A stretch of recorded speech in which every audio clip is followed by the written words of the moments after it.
Good morning, students. I am Aruna Sandhu, your social science teacher. Today I am teaching you class 10th political science chapter 1 power sharing part 3. Last 2 videos में हमने श्रीलंका और Belgium की story से समझने की कोशिश की थी कि power sharing, intelligent power sharing करने से क्या होता है और नहीं करने से क्या होता है। बेल्जियम ने इंटेलिजेंट पावर शेयरिंग किया था, इसलिए वहाँ वो एक आइडियल मॉडल बना, जबकि श्रीलंका में पावर शेयरिंग नहीं किया गया। तो वहाँ पे क्या हुआ, 2 डिफरेंट ग्रुप्स में कॉन्फ्लिक्ट हुए और सिविल वॉर हो गया। श्रीलंका जो है वो डेवलपमेंट में पिछड़ गया। आज का टॉपिक है why power sharing is desirable. Thus 2 different sets of reason can be given in favor of power sharing. 2 sets of reasons दिए जा रहे हैं पावर शेयरिंग के लिए। फर्स्ट जो दिया जा रहा है, power sharing is good because point 1 it helps to reduce the possibility of conflict between social groups. First set का जो पावर शेयरिंग गुड क्यों है, उसमें फर्स्ट पॉइंट डालना है आपको कि ये क्या करता है, रिड्यूस करता है पॉसिबिलिटी। किस चीज़ की पॉसिबिलिटी को रिड्यूस करता है? Conflict between social groups. जो अपोजिट सोशल ग्रुप्स होते हैं, जैसा हमने श्रीलंका में देखा था, सिन्हला और तमिल जो थे उनमें कॉन्फ्लिक्ट हुआ था, तो उस चीज़ को रिड्यूस करता है पावर शेयरिंग। बेल्जियम ने पावर शेयरिंग किया, इसलिए वहाँ पे वैसा कॉन्फ्लिक्ट नहीं हुआ। Since social conflict often leads और to violence and political instability. Conflict होगा तो क्या होगा, वायलेंस होगा और पॉलिटिकल इंस्टेबिलिटी आएगी। श्रीलंका के एग्जाम्पल से हम देख सकते हैं। तो पावर शेयरिंग क्या करता है, सेकंड पॉइंट डालना है आपको, power sharing is good way to ensure the stability of political order. Power sharing से क्या होता है, पॉलिटिकल स्टेबिलिटी आती है, ये एंश्योर करता है। तो आपके फर्स्ट सेट जो पावर शेयरिंग का है, उसमें पहला पॉइंट आ जाएगा reduce the possibility of conflict, second आएगा ensure political stability. Imposing the will of majority community over others may look like an attractive option in the short run. Third point आपका आएगा इसका पावर शेयरिंग क्यों ज़रूरी है उसमें, कि starting में हमको लगता है मेजोरिटी कम्युनिटी जो है अपनी विल जो माइनॉरिटी है उस पर जो थोपती है, तो उससे लगता है कि अट्रैक्टिव ऑप्शन है। But in the long run, लंबे टाइम में क्या होता है, it undermines the unity of nation, ये देश की यूनिटी को खतरे में डाल देता है। तो थर्ड पॉइंट आपका हो जाएगा कि पावर शेयरिंग से देश की यूनिटी जो है वो बनी रहती है।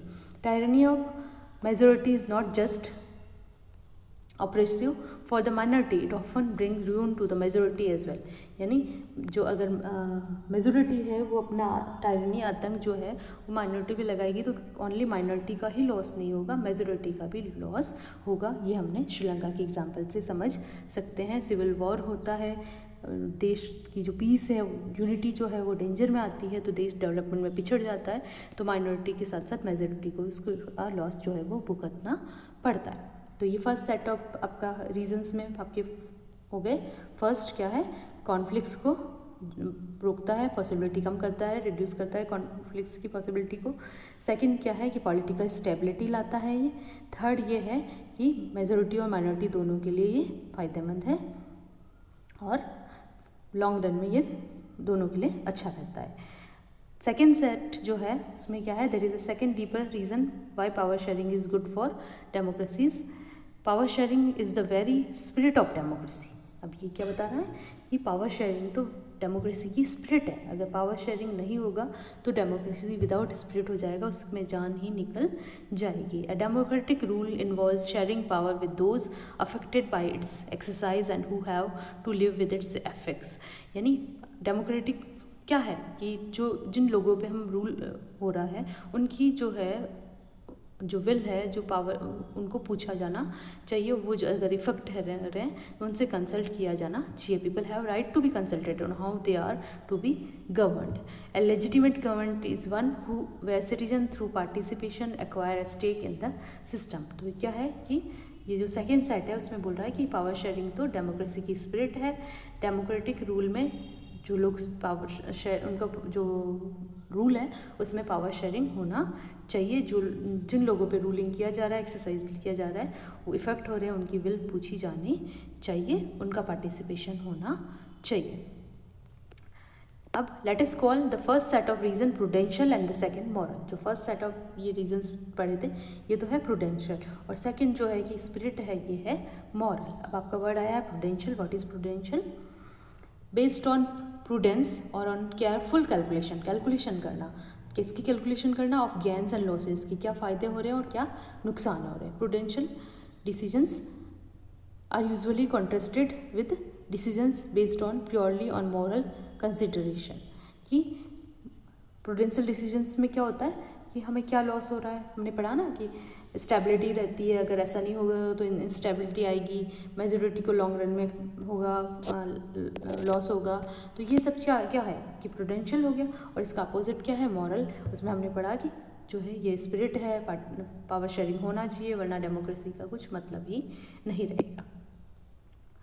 While prudential reasons stress that power sharing will bring out better outcomes, prudential में क्या कहा जाता है कि हम अगर पावर शेयरिंग अपनाएंगे तो हमें ये फ़ायदे होंगे।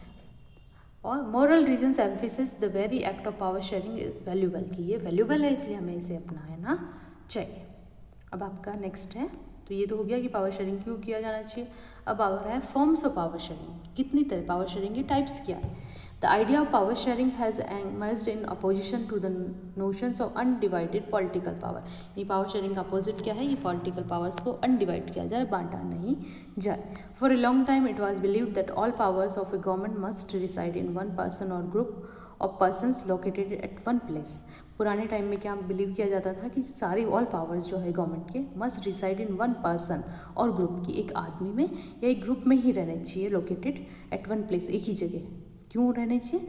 It was felt that if the power to decide its dispersed it would not be possible to take quick decisions and to enforce them. ऐसा क्यों माना जाता था कि एक पर्सन में एक प्लेस में रहने चाहिए, क्योंकि माना जाता था कि अगर पावर बढ़ जाएंगे तो क्या होगा, क्विक डिसीजंस नहीं ले पाएंगे और उनको एनफोर्स नहीं कर पाएंगे, ऐसा पुराने टाइम में माना जाता था। अब क्या है, but these notions have changed with the emergence of democracy.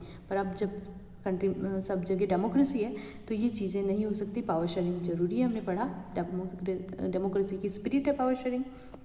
One basis principle of democracy is that people are the source of all political power. Democracy का है कि पीपल क्या है, सोर्स है सारे पॉलिटिकल पावर के, तो पावर शेयरिंग होना चाहिए। In a democracy people rule themselves through institutions of self government.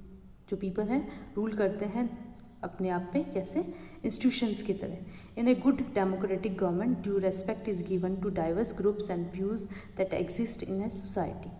एक अच्छी डेमोक्रेटिक गवर्नमेंट होती है वो क्या करती है, पावर शेयरिंग डाइवर्स ग्रुप्स में करती है, जो कि सोसाइटी में होते हैं उनकी रेस्पेक्ट करती है।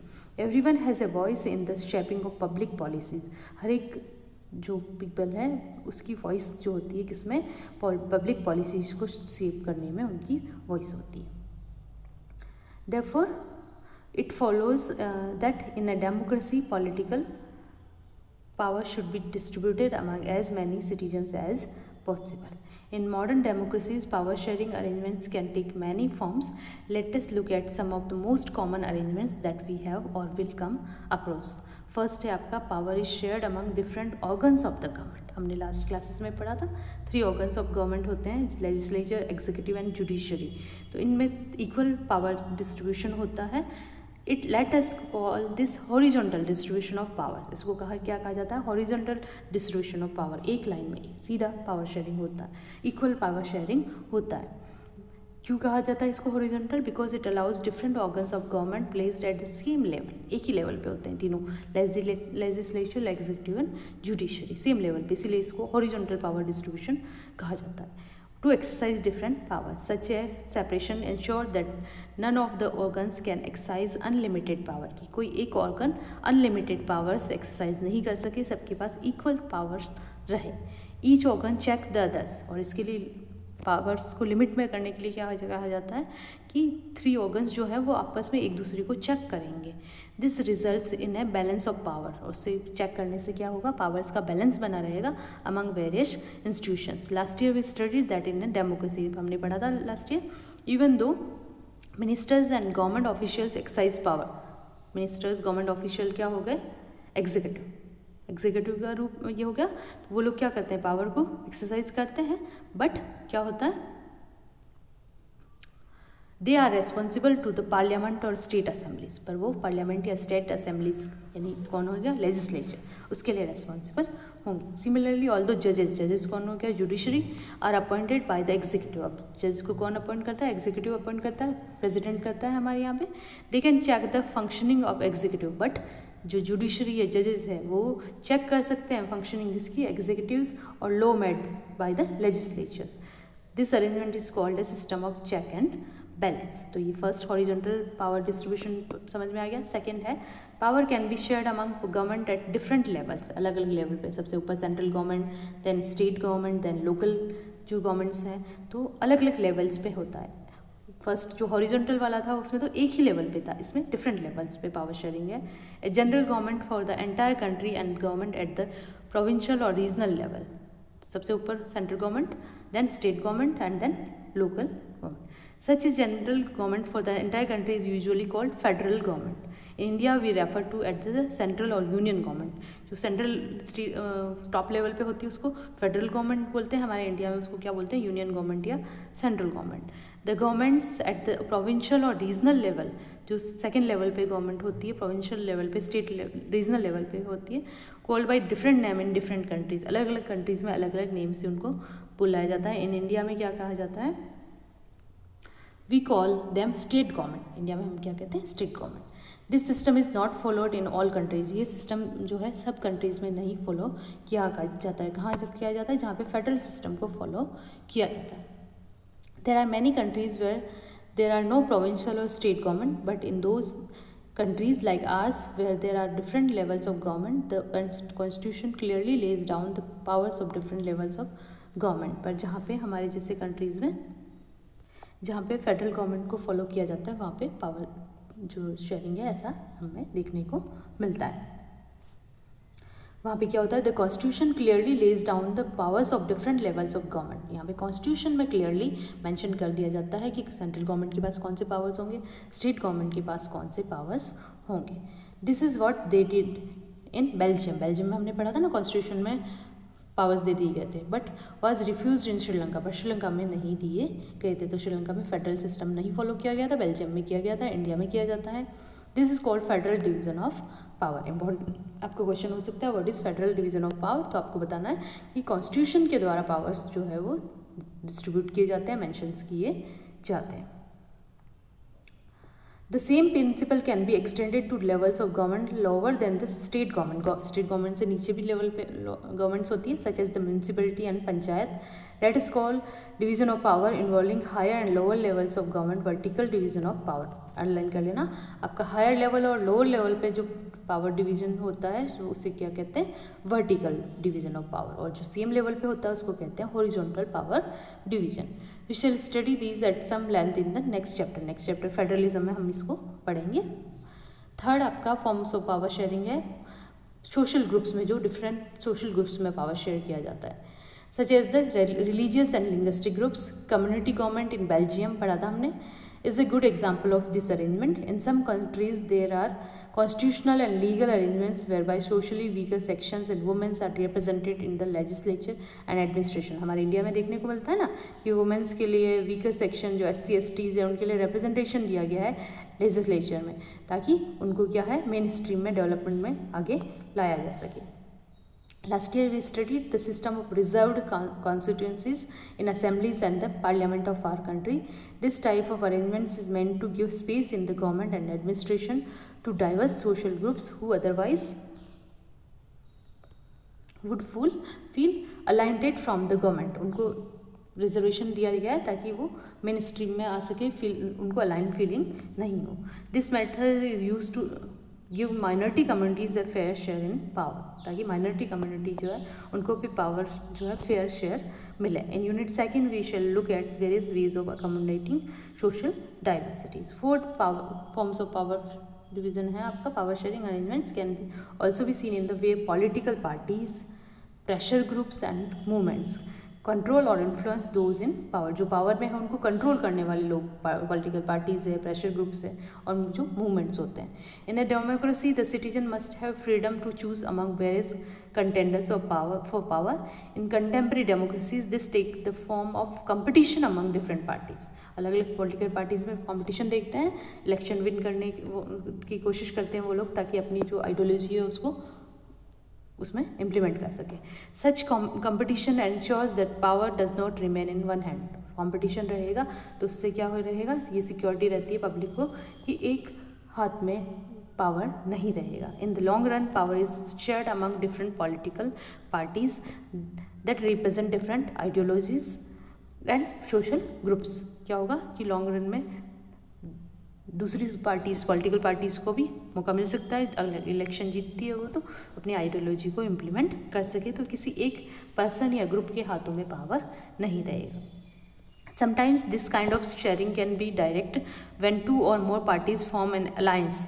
जब किसी एक पार्टी को डायरेक्ट मेजोरिटी नहीं मिलती है तो 2 पार्टीज़ क्या करती है, मिलकर अलायंस गवर्नमेंट बनाती है, तो डायरेक्ट वो शेयरिंग, पावर शेयरिंग आ जाता है।